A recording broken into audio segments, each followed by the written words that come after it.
During the 4 weeks of Lent, the custody of the Holy Land celebrates what the liturgy calls station masses, the central theme of the homilies, 1,700 years since the Council of Nicaea.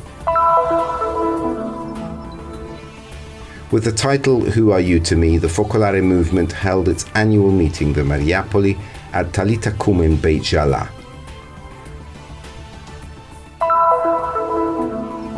On March the 28th, the Kullilak choir, directed by Louis Zaher, held a musical spiritual evening entitled "He is Truly Risen" at the Theatre of the Sisters of St. Joseph in Nazareth.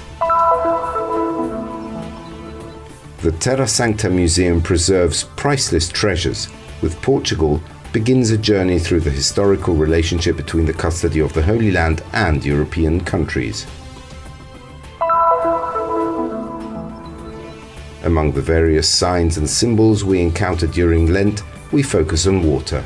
In the words of Father Giuseppe Gaffurini, the importance of this symbol.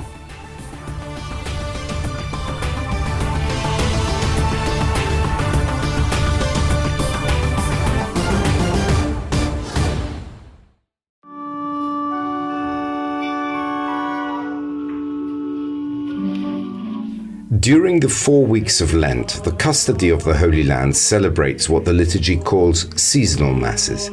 Every Wednesday in a different sanctuary, a liturgical and catechetical itinerary is lived that has its roots in the history of the Roman Church. Here in Jerusalem, it takes on a very exceptional meaning and value. In Rome, seasonal masses were celebrated mainly in connection with the cult of martyrs. But here in the Holy Land, we have places that speak of the martyr par excellence, the faithful witness, as the book of Revelation says.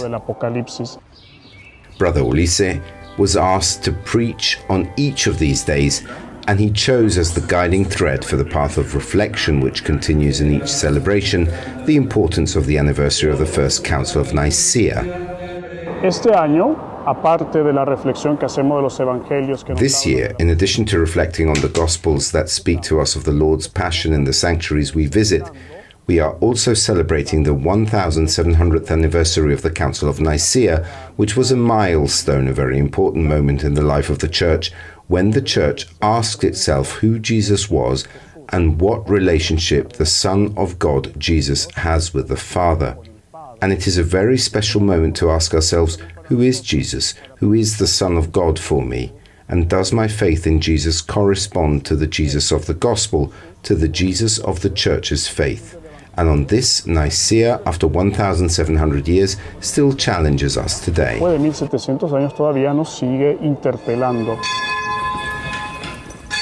Heirs of Nicaea and journeying towards Easter, the Christians of Jerusalem guard the holy places, reliving and making present in the celebrations what happened here in history.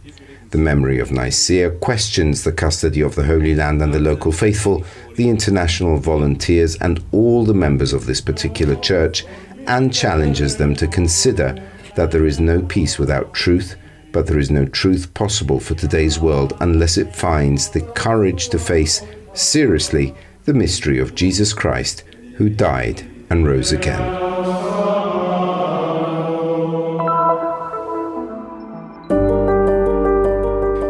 In this land where love and hope are especially needed, the Focolare Movement held its annual Mariapoli gathering on March the 28th to March the 30th at Talitacumen Beit Jala. The event, titled Mariapoli City of Mary, carried the theme, "Who Are You to Me?"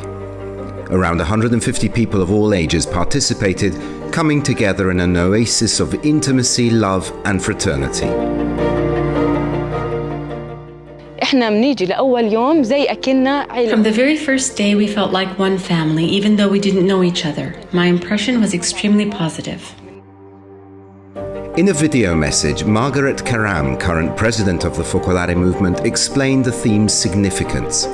It was chosen in response to rising isolation, apathy, violence, war, and the individualism encouraged by technology. She emphasized that closeness between people can help overcome these problems.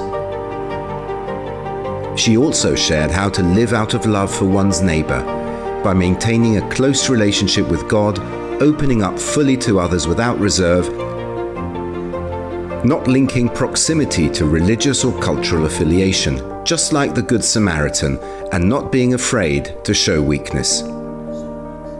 The program included spiritual reflections, moments of prayer, personal testimonies, and workshops. اليوم احنا في عالم اللي هو أكثر بشجع. We live in a world that promotes materialism and consumerism, teaching people to take instead of give. Here we experience a culture of giving, a way of thinking and loving others. كيف نفكر في الآخر، محبة الآخر. In his address, Bishop Munib Yunan, former president of the Lutheran World Federation, expressed concern over extremists of all faiths who claim to love God yet act with hostility towards others. He quoted St. John, "If someone says, 'I love God,' and hates his brother, he is a liar. For whoever does not love his brother whom he has seen cannot love God whom he has not seen."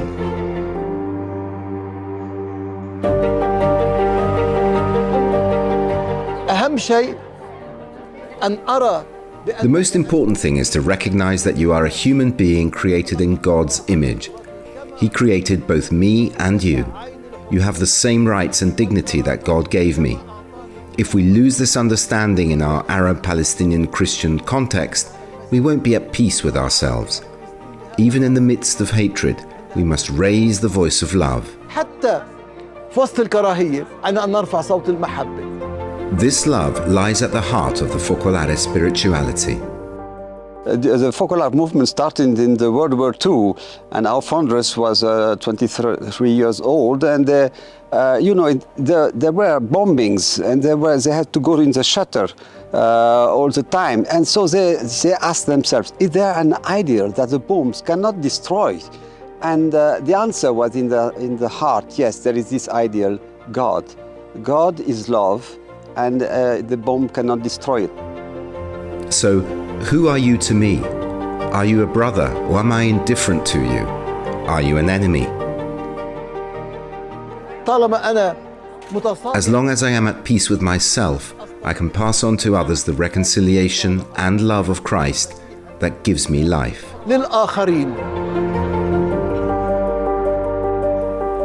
The spirituality of the Focolare movement is rooted in relationships expressed through love for one's neighbor and all humanity. In a context of ongoing conflict where political solutions seem impossible, hope remains possible.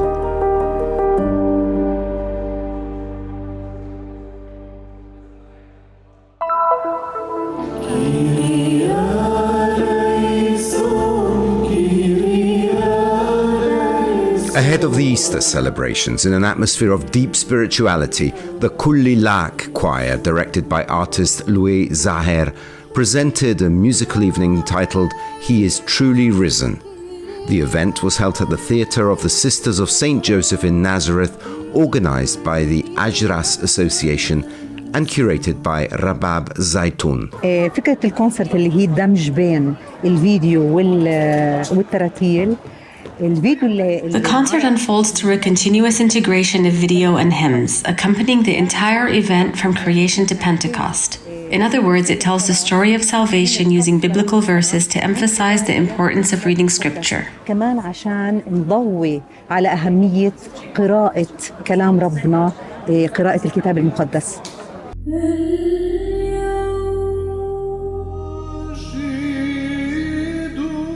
The concept of the concert is original and develops in three parts. The first tells the story of salvation from creation to Annunciation, and from there to Jesus' suffering and surrender. The second focuses on his crucifixion, death, and resurrection. The third recounts Christ's promise to his disciples, the sending of the Holy Spirit, his ascension, and Pentecost.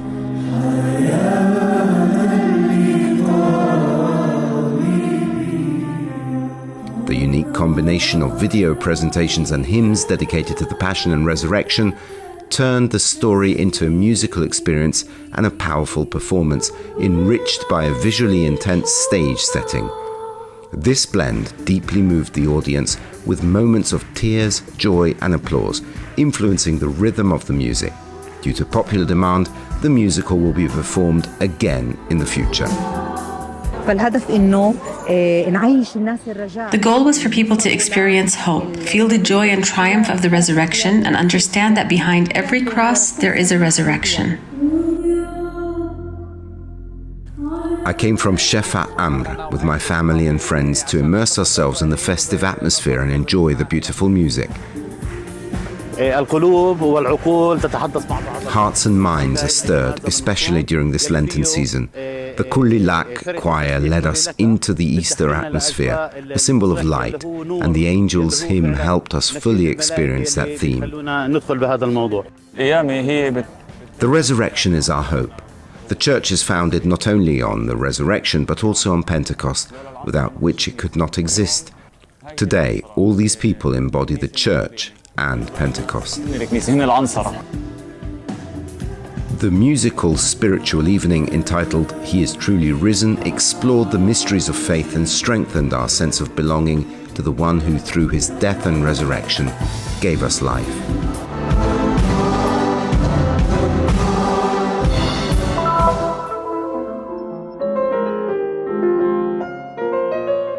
A treasure chest in Jerusalem reveals the hidden heart of Europe. These are gifts that over the centuries European countries have offered to the custody of the Holy Land to promote the celebration of the liturgy, which is the highest expression of worship to God and love for the people he loves. In an extraordinary encounter between craftsmanship and grace, the life and mission of the Franciscan friars is celebrated in this land where God revealed himself to every generation and to all peoples of the earth. Liturgical action and social action coexist in a single mission, to save humanity by revealing the profound beauty of its glorious destiny.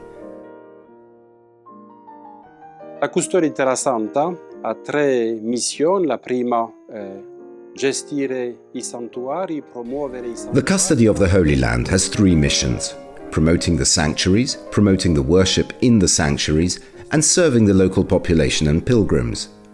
The custody is deeply involved in supporting the poor and educating local communities in very human ways.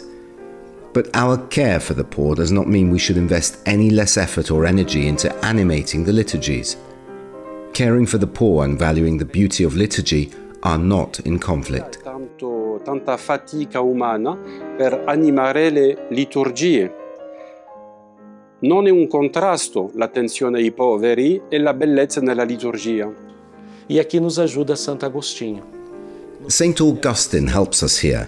In his aesthetic journey, he proposes a path of encountering the Lord through beauty. These external forms, even objects, point us to a deeper experience. The experience of the sacred, of the relationship between God and humanity. A experiência do homem com Deus. Questo parato portoghese è il più bel parato che noi possediamo oggi nella collezione dei parati. This Portuguese vestment is the most beautiful one in our collection, kept in the treasury of the Holy Sepulchre. It was a gift from King John V of Portugal and is recorded in our chronicles as having arrived in the Holy Land in 1728. It was made in Genoa. At the time, European states were closely connected. On the main cope of this vestment, you can see both the coat of arms of Genoa and the royal crown of Portugal. This vestment was used for the liturgy for the feast of the Invention of the Holy Cross on May the 3rd, celebrated in the chapel on the second floor of the Holy Sepulchre. La liturgia dell'Invenzione della Santa Croce il 3 maggio ogni anno nella cappella che si trova nel Santo Sepolcro nel secondo piano sotto. Alongside the vestment, Brother Stefan shows us a mitre donated in 1791 by Queen Maria of Braganza. Interessante pensare. It is interesting to reflect that while the French Revolution was destroying all ecclesiastical property, Portugal continued to support the Holy Land and the promotion of worship in the sanctuaries. Promozione del culto nei santuari. Por que Portugal oferece? Why did Portugal offer these gifts? Perhaps today we need to rediscover the importance of the holy places. The richness and value of these objects are deeply tied to the mystery of salvation that is celebrated here. Justamente com o mistério da salvação que celebramos. It is fascinating to see how the custody's care has preserved some of the finest artistic expressions of European nations. The museum director shows us an 18th century lamp intended for the chapel of the Invention of the Cross in the Sepulchre, a pectoral cross and a ring used in pontifical celebrations presided over by the custos, and a unique object called the saetia, made of African wood.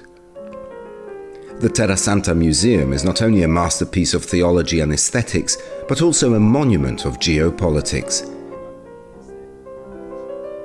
It bears witness to the nations that loved the Holy Land, the 0 point of the Incarnation, and how their memory lives on.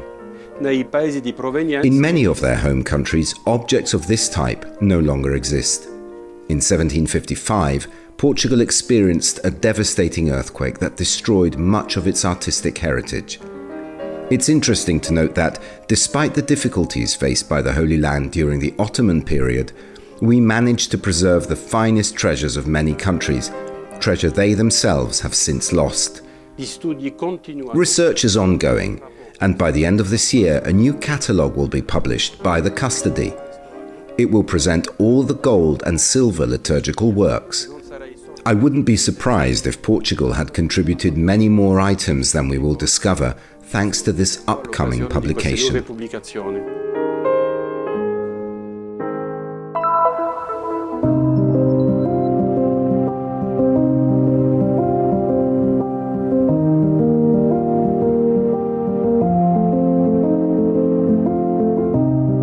Among the many signs and symbols we encounter during Lent, we pause to reflect on water. It is certainly the most vital symbol of Lent and of all human life. Where there is no water, there is no life. It holds special meaning because to speak of water is to recall baptism. La Quaresima è sempre stato il tempo del catecumenato. Lent has always been the time of catechumenate. Catechumens prepare to receive baptism at Easter Vigil, and still today, some Sundays of Lent mark the steps of catechumens towards baptism. For us who have already been baptized, water recalls our baptismal promises. It reminds us of our profession of faith. It reminds us that we are called to act according to our faith. Ricordare che dobbiamo operare secondo la nostra fede. The Church Fathers used to say that two other elements are just as powerful as the waters of baptism in our Christian life, the sweat of the brow and tears. Il sudore della fronte, il sudore per fare le opere della fede.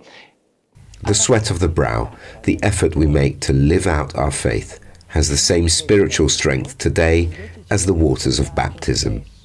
And another element, often mentioned by Pope Francis, is tears. The tears we must shed. Francesco si lamenta che l'uomo non piange più.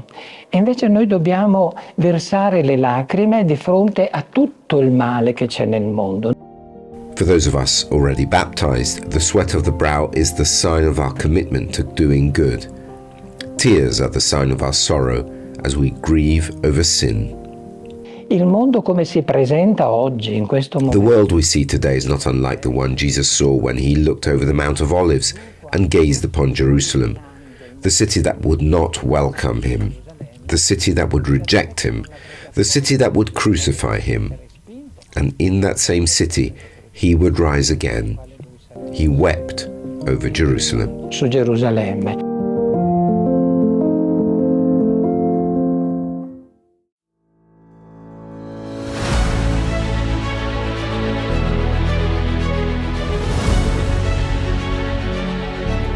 Open yourself to a gesture of solidarity and support the mission of the Custody of the Holy Land.